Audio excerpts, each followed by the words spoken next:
1964 मसीह अद्यावधि पर्यंत काम करुँ 1964 मसीह महाराष्ट्र में सांदीपनी साधारण ये हूँ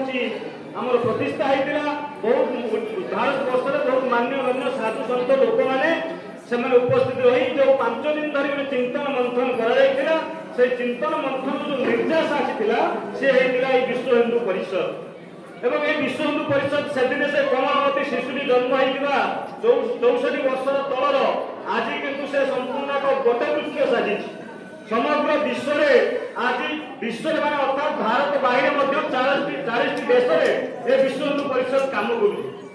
समग्र विश्व में हिंदू मानू गोटे विचारधारा बांधि रखापी ये हूँ विश्व हिंदू परिषद। आज हिंदू समाज आज भारत वर्ष हिंदू मान संख्या कम नहीं आपण मैंने प्रत्येक दिन पेपर देखुए टीवी न्यूज शुणुवे निश्चित भाव में कौन कौन हिंदू मान निर्यातित होती अत्याचार होती तार कारण कौन तार कारण हूँ आम हिंदू समाज आम मैंने एक हो पार गोटे विचार को आदरी पारना जो आम समस्त निर्यातित होती तेणुक एवं समय आसी जो दीर्घ 60 वर्ष काम कला जदि आम समग्र हिंदू समाज पाखे आम वार्ता न पहुंची पारा से विश्व हिंदू परिषद जन्माष्टमी तिथि पूरा ग्रामे ग्रामे केमी पालन हम प्रत्येक व्यक्ति पाखक केमी विश्व हिंदू परिषद वार्ता जीव समाज में कौन विश्व हिंदू परिषद काम करुच्ची ये वार्ता आम मैंने समस्त नहीं जा दरकार एवं मत पचारे जे आप एत दिन धरी विश्व हिंदू परिषद मैंने काम कले पाइले कौन मुझे गोटे उत्तर देली आपण समस्त महाभारत देखिथे महाभारत गोटे गोटे चरित्र थिला से होची कर्ण एवं कर्ण को कहीं भी भेद कर पार नथिले तार कारण कौन थिला ना तांको पाखरे गोटे कवच थिला जो कवच की से कर्णकर सुरक्षा थिला से सुरक्षा वाले को भेद करके के पार हेकी जाई पार नथिले सेति भाई तांको के भेद कर पार नथिले तांको के धरि पार नथिले आज ठीक सेमती समग्र भारत वर्ष रे हिंदू मानकर जे सुरक्षा कवच हम काहा को कहबा से होची विश्व हिंदू परिषद ए विश्व हिंदू परिषद आम मानकर सुरक्षा कवच हेकी ठिया आइछि बोली आम माने सुरक्षित अछंती एठी सुरक्षित अछंती हमर बोली बोली वीरमान को एठी राधा कृष्ण वेशरे सजै आनी नचै पड़तंती गतकाली मते ठीक एई पुरी जिल्ला रे पूरे कार्यक्रम होउतला आपनकर गोपरे आज्ञा कोणार्क रे चंद्रभागा रे कार्यक्रम होउतला किंतु कोन हला ना ए जो आईएएस भाई आसीथिले सेमती मते सेठिकार आईएएस जाई पहुंच गेले बोले कार्यक्रम करि परिबो नै ना कारण कोन ना ए रास्ता बंद कर दिया जाउची ए प्रॉब्लम क्लियर होउची ए लोक मानकर असुविधा होउची ए कार्यक्रम करि परिबो नै काहे कि आज्ञा ना सेठी हमरी हिंदू माने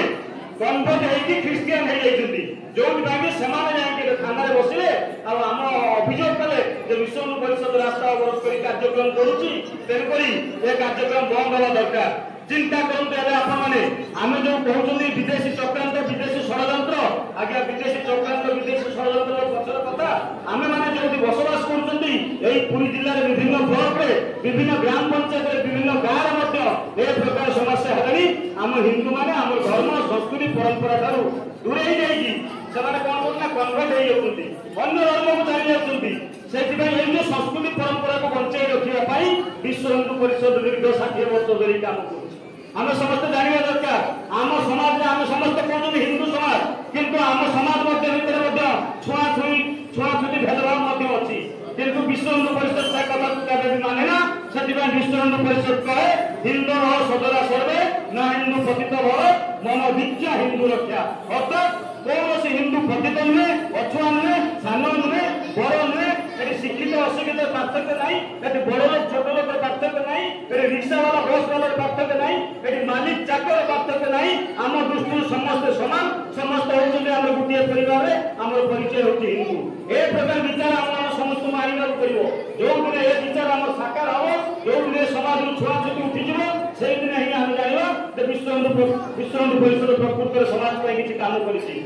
काम कर किए आज्ञा ए विश्व हिंदू परिषद तो आपण मानक नहीं आपण मानक विश्व हिंदू परिषद ए विश्व हिंदू परिषद यदि काम करुच्चे आपण मानक काम करुच्चे आपण मानकर सेवा सुरक्षा काम करुच्चे तेणुकर आपण मैंने आम सहित जड़ित न हे आमको आपण मैंने समर्थन नदेवे ताले विश्व हिंदू परिषद कौन पाई करवा तेणुक विश्व हिंदू परिषद विषय आपको जानवाई आज मोर संक्षिप्त मोर भाषण रखी आशा करुच्चे निश्चित भाव में ए कथा को हृदय को ने